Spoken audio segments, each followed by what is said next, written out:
Hello, everyone, and welcome back to the 29th Sedona International Film Festival. I'm your host, Carol Kahn. We are coming to you live from Yavapai College, who's one of our sponsors, along with Northern Arizona Healthcare, BMO Bank, the City of Sedona, and Goldenstein Gallery. And thank you to all of our sponsors who participated in this year's festival. And joining me now are two international filmmakers. Could you please introduce yourself and your film? Hi, my name is Ainara Landon, and we are here with Ibiza Blue. I'm Jesus Llovveras. I'm the writer, director, and actor of one of the actors of Ibiza Blue. So you're actually in the film Yes. as well. Mm-hmm. All right, awesome. And we were just talking prior to this, you're both from Spain originally. And what part of Spain are you from? I was born in the Basque Country in Bilbao, yeah, and then I've lived in the south in Almeria, which is like a town next to Granada. I don't know if you know a little bit of Spain, but yeah. Right No, but I will. Yes. I just got an invitation to Yeah. go. Yeah. So I will come visit because I got a chef. For sure, yeah. We will be waiting. We're very welcome. Do not disappoint us now. I'm not going to disappoint you. I got my phone right here. I can make my reservation.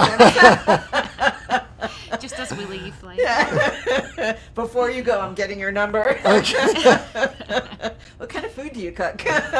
Well, obviously, great, healthy Mediterranean food. Okay. All right. Well, you signed me up at hello. Okay. Forget about talking about the film. Okay.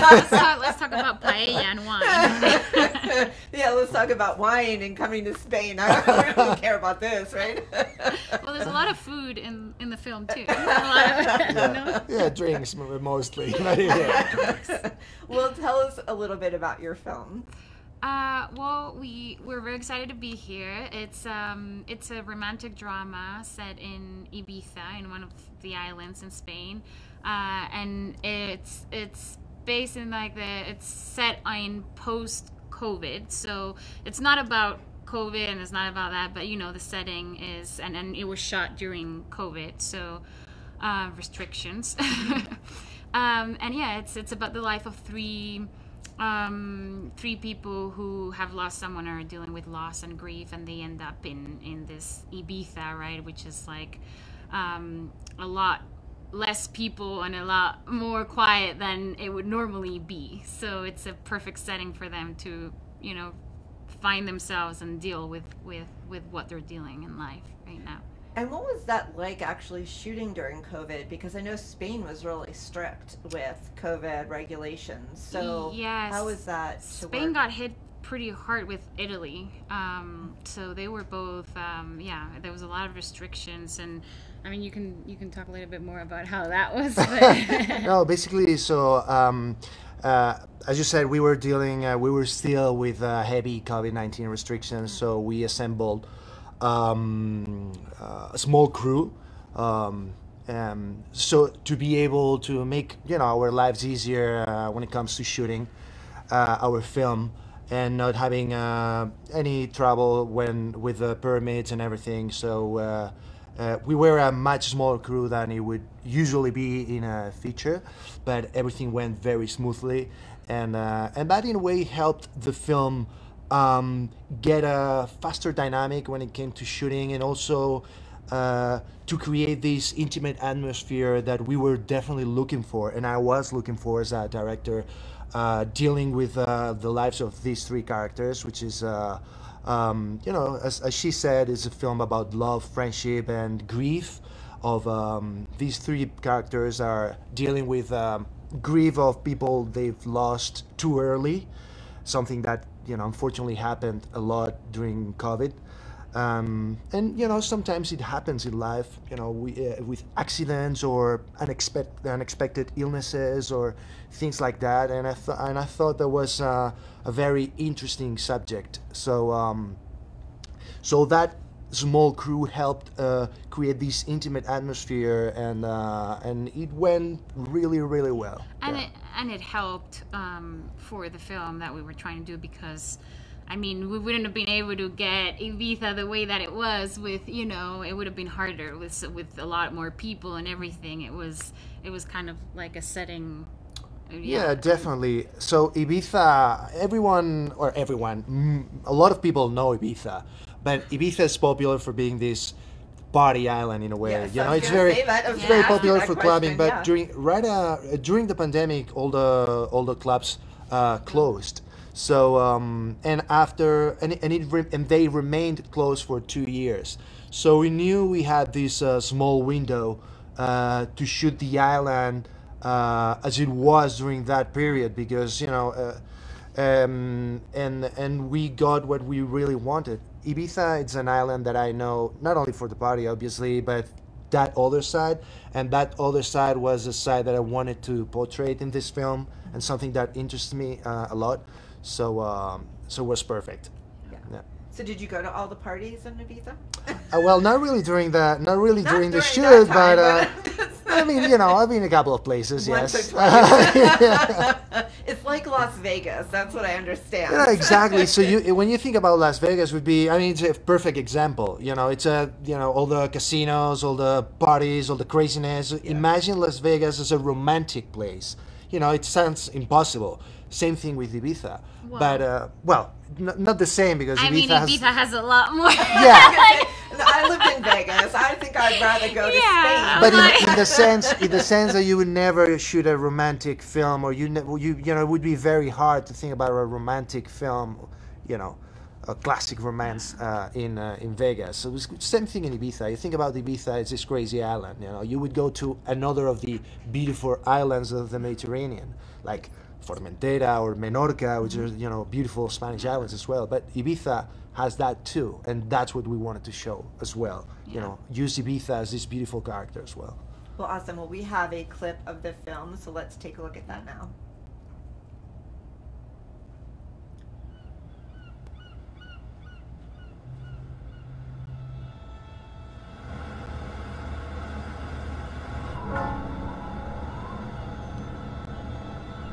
Mi padre murió hace unas semanas. Uno de tantos que murieron en las residencias. ¿Quién me iba a decir, Enrique, que tú me acabarías haciendo venir a esta isla? Madre mía. 2 días antes de suicidarse, me transfirió todo su dinero a mi cuenta. Me pregunto qué hubiera pasado si me hubiera dado por mirar la cuenta ese día o el día anterior. Le podría haber dicho que le quiero. Una cerveza me la aceptas. ¿Conoces algún sitio? Wow. Para que me reconozcas. ¿Quieres un poco de agua? Me acerco así, sin más. Intenta no estornudarme cerca. Me llamo Carlos, ¿y tú? Yo, Alba. ¿Qué te parece? Tú tienes un poco pinta de piratilla. Por los piratas. Siento mucho lo de Libby. ¿Cómo lo llevas? Bien. Sobre mi hija hablaré cuando me dé la gana, ¿entiendes? ¡Es mi hija! ¿Qué coño sabrás tú sobre tener familia? ¿Y mi hermano qué era? ¿Pero mi familia es un normal? ¡Carlos! ¡Carlos!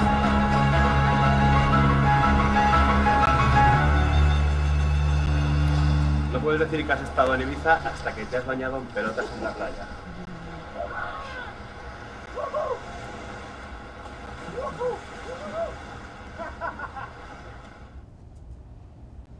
Okay, is that true? It is true. That is what That's they what they say. say, and, and I'm glad you smiled in the end, because it's a heavy drama, but it has those little moments to loosen a little bit and have that smile. I truly believe that even in the darkest places there's light, and that's what I wanted to show. We lived in a 3 years ago we lived in a kind of a dark moment where it was very confusing. We didn't know what's going on, but there's always opportunities, and that moment to me gave me this film. The opportunity to make this film, to work with brilliant people like Ainara, and director of photography Ivan Rubio, or composer Marc Timon, and many other people. So the actors, the beautiful actors, Gonzalo Bouza and Alicia Lorente, that unfortunately they cannot be here. But so it's there's always something good that can come out. And that's one of the messages also in the film, to be positive, even if bad things happen. Right. Did you happen, because this is based on people dying or anything like that, did you lose anybody during COVID that made this more sensitive to you? Or Yeah, unfortunately I did. My grandfather lost my grandfather in a nursing home. That was a pretty big deal in Spain. It was very bad dealt with, how they deal with and we lost a lot of old people. So it was a big drama, and I lost my grandfather. And also, I think we all have lost people along our way, and it's very sad to lose someone you love. But it's harder when you lose somebody too early, So that was something that inspired me to write this film.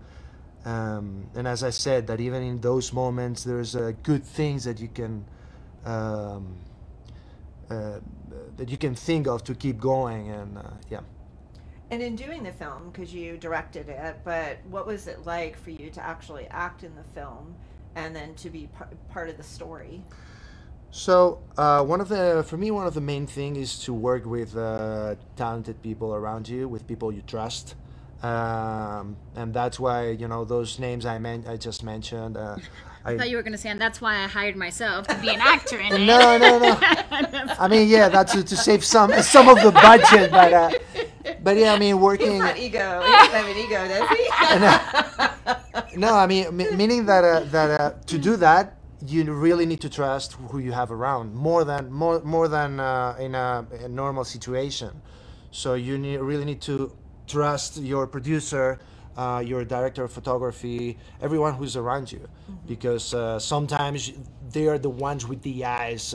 You have to be in front, so they're the ones. Even though if you check the monitor of what you've done, if you were in front of the camera in that moment, you really have to trust the people you work with. So I think that was one of the main things, for sure. How easy, difficult is it? Because I've heard this, and I've spoken to several actors and actresses, that sometimes it could take a possible year for them to actually get into a character, but then even coming out of it, it's actually harder.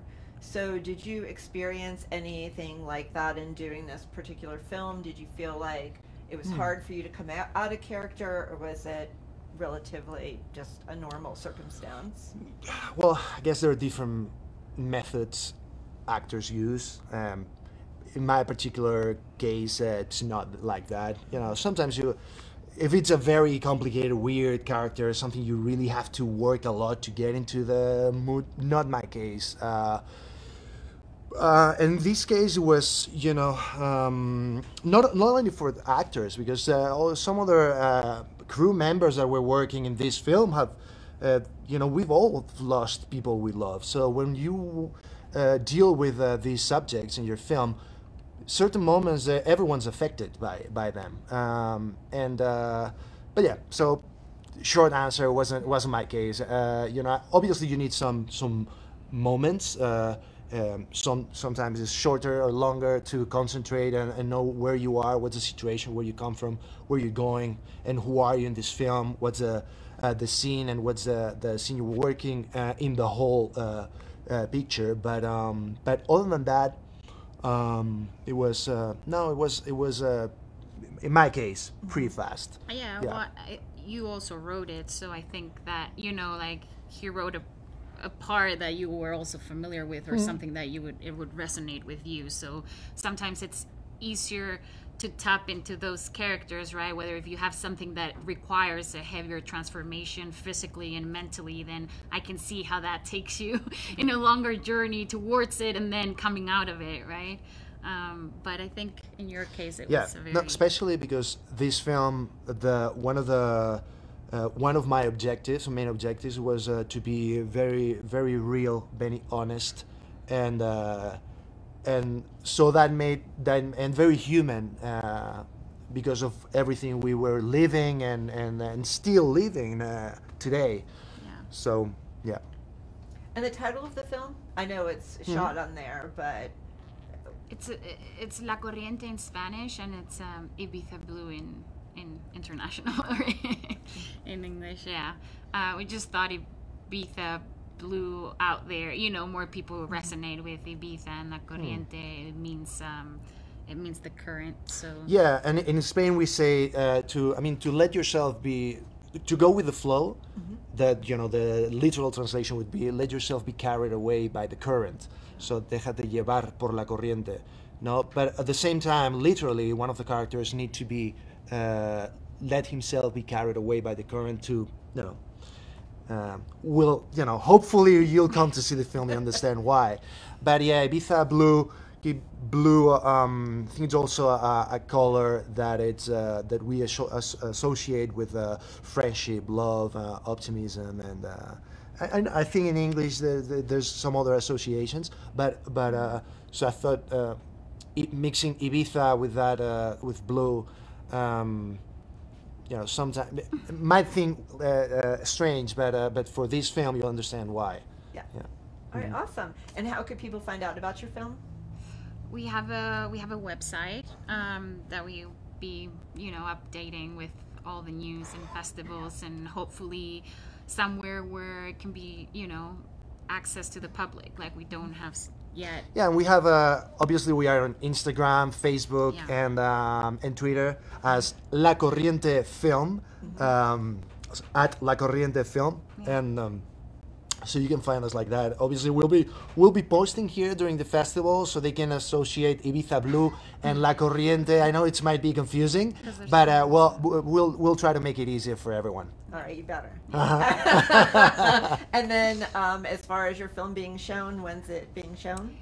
Wednesday at 10 a.m. and Friday at 1 p.m. Mm-hmm. Yeah. Awesome. So you're here all week? Yes. So we have some negotiating to do here. No, absolutely. I mean, Sedona is a great place, and we definitely wanted to enjoy as much as possible. We love it. So, it's beautiful. Awesome. Yeah. Well, I'm so glad both of you are here. No, and we're I'm looking sure forward. I'll see you all week. Yes, yeah, and you should come. Yeah, Wednesday for sure. Yeah. Oh, I thought you were going to say you should come to Spain. Oh, that too. But when Let's start with Wednesday, and then from there. Remember, this is my territory, but I'm going to go to your territory. Yes, you should definitely come. We invite you to Spain. All right, you all heard it. I'm going to Spain. Well, thank you both for being with us, and good luck on your film. I can't wait to hear all about it. Thanks a lot. Thanks for having us. And don't forget hashtag SIFF23 and Sedona Film Fest 23. And I am going to Spain. We will be back with more from the Sedona International Film Festival after this. I may be in Spain. Yes, you might not be here. You'll just do it through Zoom.